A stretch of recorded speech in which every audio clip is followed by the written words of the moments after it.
Alô, professores! Eu sou a professora Sinara Barreto e nesta semana iremos estudar a lição de número 6, que tem como título Coragem para enfrentar a fornalha ardente.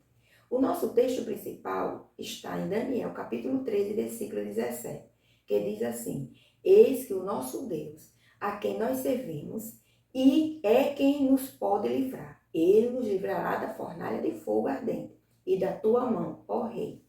O resumo da lição nos diz o seguinte: se demonstrarmos a coragem de recusar a idolatria, podemos confiar que Deus nos protegerá. Os objetivos da lição, que correspondem aos 3 tópicos, são: primeiro, narrar o episódio em que o rei mandou construir a estátua de ouro, inspirar-se com a coragem dos amigos de Daniel, compreender o conceito de idolatria e a sua aplicação atualmente. O nosso texto bíblico está em Daniel, capítulo 3, do versículo 1 ao 6. Eu recomendo que os irmãos, o capítulo 3 tem 30 versículos, então vai ficar um texto longo. Vocês podem fazer a leitura desses 6. Porém, peçam aos jovens que mantenham a Bíblia aberta, porque durante toda a lição a gente vai ficar sempre conferindo. Os versículos de 1 ao 30 vão ser conferidos, então é bastante interessante que os jovens mantenham. Vocês podem pedir até que eles leiam esse versículo 3 em casa e que a lição será tipo uma análise desse capítulo 3 de Daniel. A nossa introdução, ela fala o seguinte: nesta lição trataremos do episódio em que Ananias, Misael e Azarias resistem bravamente à ordem de Nabucodonosor, para que todos adorassem a estátua de ouro por ele erigida. Seremos advertidos sobre os cuidados com as formas sutis de idolatria, que procura retirar a centralidade de Deus de nossas vidas. É isso que vamos trabalhar nesta lição. O primeiro tópico, ele fala assim: o rei totalitário manda construir uma estátua de ouro. Primeiro subtópico, o endeusamento do rei. Ao longo da história, muitos homens tentaram assumir a posição de deuses em busca de glória e reverência. Muitas vezes, a religião é somente um pretexto para alguém esconder o desejo de ser notado pelo mundo, usando-a para fins egoístas. Para iniciar esse tópico, é bom que os irmãos façam uma contextualização. Conte a história, pode fazer até uma dramatização e fale para eles sobre a estátua. A Bíblia, ela não deixa claro o que era essa estátua, que a imagem era. Há 3 hipóteses, que pode ser qualquer uma delas ou nenhuma. Que podia ser do próprio rei, ou que poderia ser dos deuses da Babilônia, como Marduk e o Nabor. Mas isso, o Nebo, quer dizer, mas isso não está declarado na Bíblia, são hipóteses. E essa de deuses, uma comparação da estátua com deuses, você vê no versículo 14 do capítulo 3, que diz assim: quando o rei confronta eles, ele diz assim: é verdade que vós não servis a meus deuses, nem adorais a estátua de ouro que levantei? Então ele faz essa comparação dos deuses dele com a estátua. Neste tópico aqui do endeusamento do rei, é bom a gente lembrar que essa prática, ela é um desejo que o inimigo, é um desejo satânico que o inimigo coloca no coração do ser humano.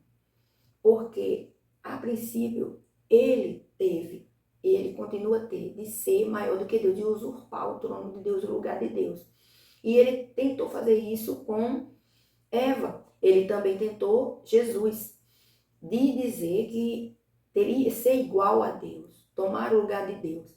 Então, esse desejo de soberba, de egoísmo, de orgulho, de arrogância, é um desejo do mal, do adversário de nossas almas, que coloca isso no coração do homem. A gente tem que ter bastante cuidado. Essa lição vai tratar isso,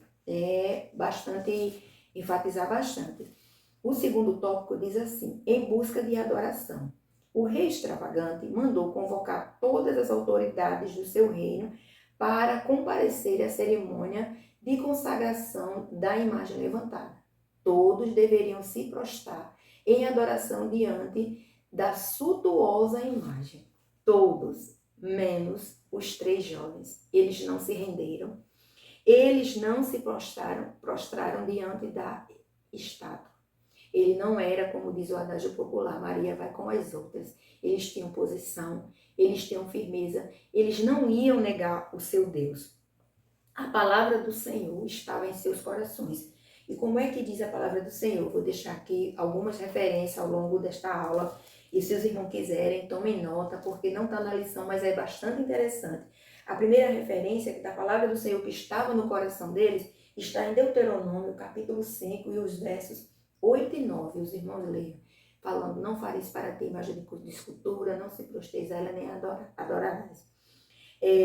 Também vocês devem lembrar que esses jovens eles foram contemporâneos do rei Josias.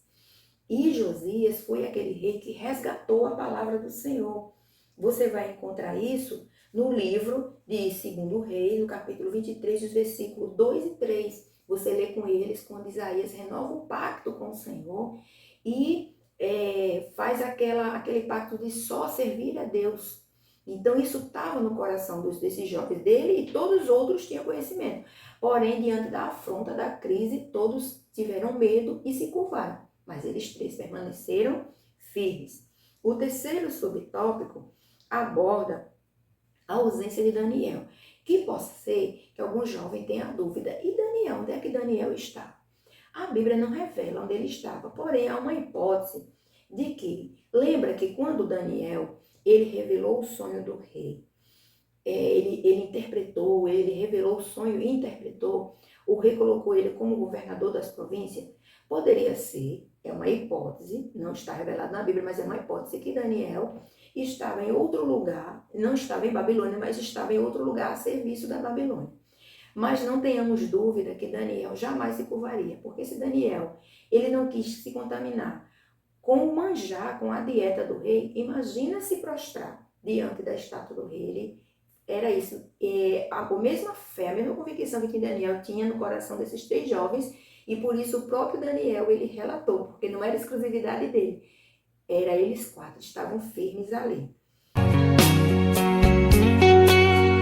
O nosso segundo tópico diz o seguinte: a coragem dos amigos de Daniel. Primeiro ponto, a denúncia e o perfil dos acusadores.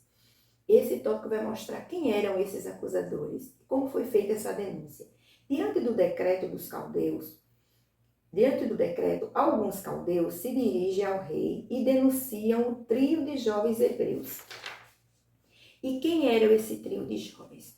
Quem era esse trio de caldeus? Essas pessoas foram justamente aquelas que vocês vão encontrar no capítulo 2 da lição passada, que Daniel salvou a vida deles quando Daniel foi falar com Deus e Deus mostrou. Então, Daniel, através daquilo ali, fez com que eles não morressem. Mas qual era o perfil dessas pessoas? Aí o comentarista, ele diz aqui, eles eram invejosos, eles eram bajuladores e eles eram ingratos. Por que eles eram invejosos? Se você ler o versículo 12, você vai ver que está dizendo assim, ó, olha como ele chega diante do rei. Há uns homens judeus que tu constituísse sobre os negócios da província da Babilônia. Então ele chega logo mostrando o cargo. Ah, rei, sabe aqueles jovens que você colocou eles sobre a província? Ah, aqueles mesmo. Eles estão lá, não estão te obedecendo não estão adorando a tua estátua. Então, o objetivo ali era mostrar o cargo que ele tinha e talvez o rei fazer uma substituição, porque eles bajulando o rei, mexendo no ego do rei, o rei achar que eles eram os bons meninos e ia substituir. Então, esse era o perfil desses bajuladores. E a ingratidão, puxa, será que eles não podiam lembrar que eles só não morreram porque Deus revelou o sonho a Daniel e Misael, Ananias e Azarias estavam juntos? Mas, infelizmente, não. A gente precisa deixar claro para os nossos jovens que essas pessoas, elas estão no mundo, o mundo está corrompido pelo pecado, e sempre iremos encontrar pessoas com essas características de ingratas, pessoas invejosas, bajuladores, que tentarão prejudicar. Em todo lugar, no trabalho, na escola, na faculdade e, infelizmente, às vezes até dentro da igreja, porque nem todo mundo que está dentro da igreja são pessoas convertidas, são pessoas que ainda estão no caminho da conversão. Então, elas podem ter esse comportamento, mas como os 3 jovens, não devemos nos intimidar, não devemos baixar a cabeça, devemos seguir em frente ao alvo, que é a nossa salvação, é encontrarmos com o nosso Deus. No segundo subtópico, vai mostrar a bravura dos jovens. Tomado de fúria, o rei manda chamar os 3 rapazes e lhe dá o ultimato. Aí ele chama: ei, vem cá, vocês não vão se prostrar? Ele diz: eu vou lançar vocês na fornalha, eu vou dar mais uma chance, vou tocar a música. Se vocês não se prostrar, vocês serão lançados na fornalha. E eu quero ver qual é o Deus que vai livrar vocês. Era um desafio muito grande, porque Nabucodonosor não conhecia o nosso Deus, que é o mesmo Deus de Daniel, de Ananias, Azarias e Misael. Então ele faz essa afronta. No entanto, os jovens não negociaram a fé, mesmo que as pessoas mais influentes tivessem cedido e ainda que a multidão tenha se curvado. Mas os 3 jovens preferiram morrer a ceder ao pecado. Os 3 jovens não eram todo mundo, não é isso? Os 3 jovens, eles se manteram firmes. E é interessante que a gente fale para os nossos jovens que a perseguição ao povo de Deus, ela ainda continua. No Antigo Testamento houve perseguição, no Novo Testamento perseguição à igreja. A igreja primitiva foi bastante perseguida e até hoje a igreja, o povo de Deus continua sendo perseguido. O livro que acompanha a lição, o livro do trimestre, eles traz vários exemplos de perseguição. E segundo a missão Portas Abertas, vocês podem ler, está lá no livro, diz o seguinte: dentre as principais formas de perseguição, a perseguição religiosa. Está o nacionalismo religioso, a hostilidade etno-religiosa, o protecionismo denominacional e a intolerância secular e muitas outras. Ele lá apresenta no livro que você pode estar levando para a sala de aula e conversar isso com os alunos. E ele também enfatiza que em nossos dias, principalmente no Ocidente, a intolerância secular é a principal forma de perseguição à igreja. Ideologias que estão sendo pregadas em desacordo com a palavra de Deus. Essas ideologias vão sendo impostas através de leis e de doutrinação. Então, é bom que o professor ele comece a mostrar as perseguições de hoje, porque as ideologias estão falando contra a palavra de Deus, que impõem coisas que é contra a palavra de Deus e qual deve ser a nossa postura. O terceiro subtópico vai falar o Deus que salva na fornalha. É bem interessante que o comentarista ele colocou o Deus que salva na fornalha. Não é o Deus que salva da fornalha. Aqui que vale dizer que Deus às vezes vai permitir que o seu povo entre na fornalha. Como está escrito lá em Isaías, que se passares pelas águas, elas não te submergerão. Se entrares no fogo, a chama não arderá em ti. Então, você vai entrar na água, vai entrar no fogo. Mas, em todas as situações, Deus vai estar com você. E a lição diz: Nabucodonosor mandou aquecer a fornalha 7 vezes mais. E determinou que os moços fossem amarrados e jogados dentro dela. Quando o crente é fiel, o Senhor é exaltado. Quando o crente honra a Deus, Deus também o honra. É bastante interessante aqui. Aqui mostra que Deus está conosco todos os dias, em todos os lugares. Lá em Mateus, no capítulo 28, versículo 20, está dizendo: eis que estou convosco todos os dias.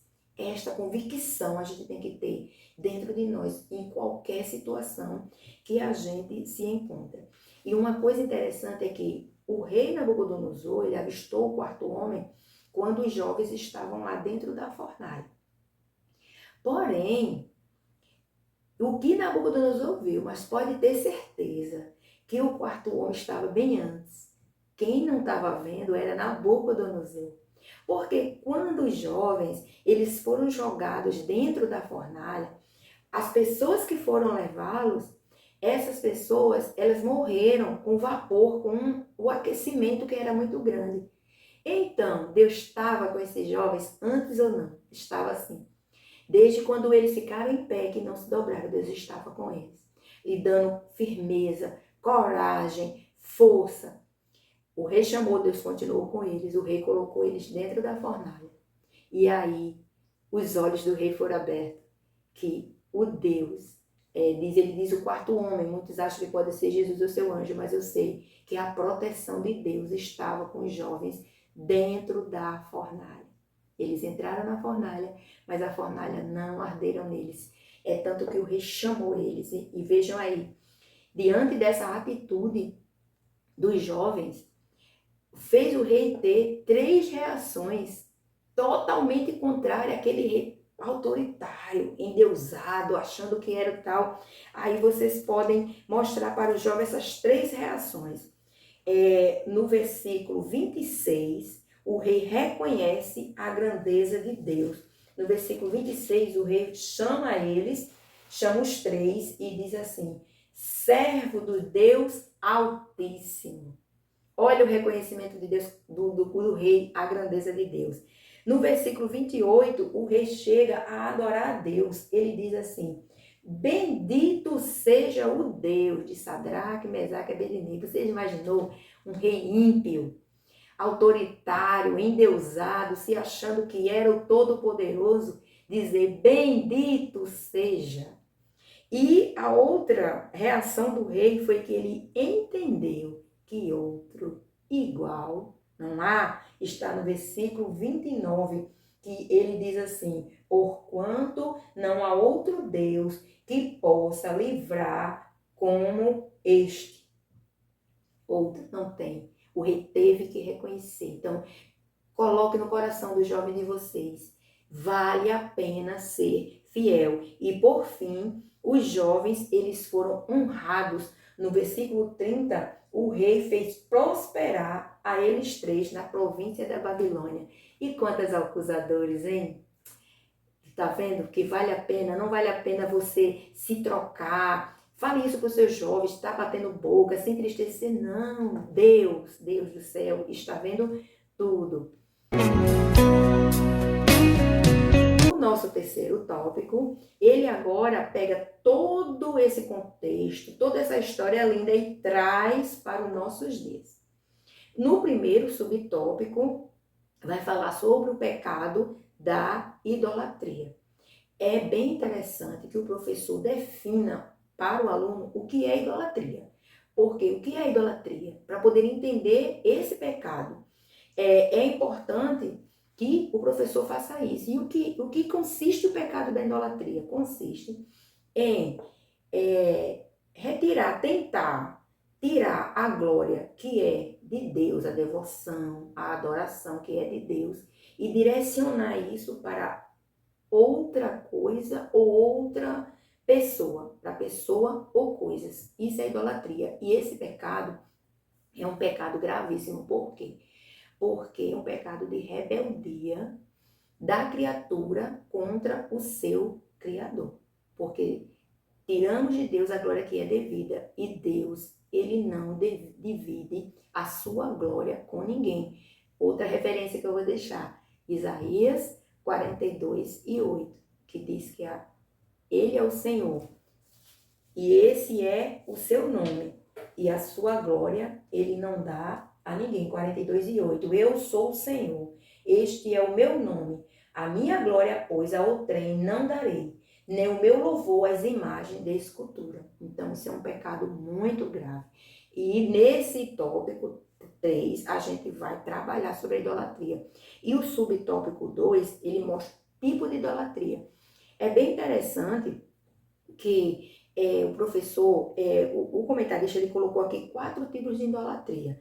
A autolatria, o culto a personalidades, o amor ao dinheiro e às riquezas e a idolatria política. É interessante que, se o professor puder, antes ele combine com alguns jovens, ou então ele leve isso e faça grupos, para que haja essa discussão do que é essa autolatria, o que é o culto à personalidade, que haja essa discussão entre eles, que eles conversem, faça em forma de seminário ou faça em forma de grupo, mas é bem interessante trabalhar com essa metodologia ativa aqui de colocar os jovens para ser o protagonista desse tópico, explicando o que é cada tópico desse. E, por fim, o terceiro tópico vai mostrar as novas fornalhas. Nabucodonosor não foi o único governo a exigir das pessoas lealdade absoluta. Em nossa cultura ocidental, os cristãos estão sendo empurrados para formas atualizadas de fornalhas ardentes. Elas não queimam o corpo, mas tentam destruir a fé, a espiritualidade e as convicções daqueles que servem ao Deus das Escrituras. Então, nesse último tópico, o professor ele vai trabalhar no jovem a coragem, porque não é só Deus vai te livrar, não, você tem que ter coragem para enfrentar, para estar disposto a abrir mão de qualquer coisa para não se dobrar. E eu vou deixar algumas referências que vocês podem estar usando. 1 João, capítulo 2, a carta de 1 João, capítulo 2, versículo 4, que diz: jovens, eu vos escrevi porquanto sois fortes e a palavra de Deus permanece em vós e já venceste o maligno. Mateus 6:25, porquanto quem quiser salvar a sua vida, a perderá, mas quem perder a sua vida por minha causa, encontrará a verdadeira vida. E Apocalipse 2:10, ser fiel até a morte e dar-te-ei a coroa da vida.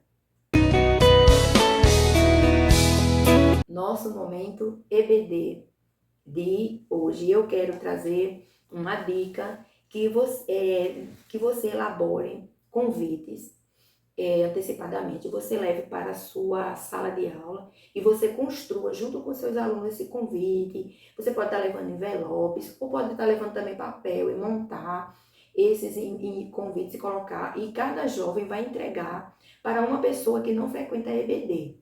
Esses convites pode ser um colega, outro jovem da congregação que não frequenta, e pode ser uma pessoa da sua família. Aí eu vou estar disponibilizando aqui no nosso Drive, no link, um modelo de convite já pronto, que é só você, em PDF, você só faz imprimir e leva para a sua sala, caso você queira.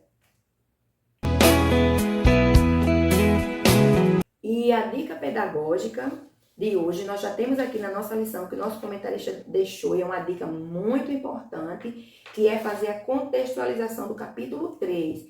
No início da aula, o que é que você vai fazer? Você vai contar como tudo aquilo aconteceu. Você faça assim, como contando uma história.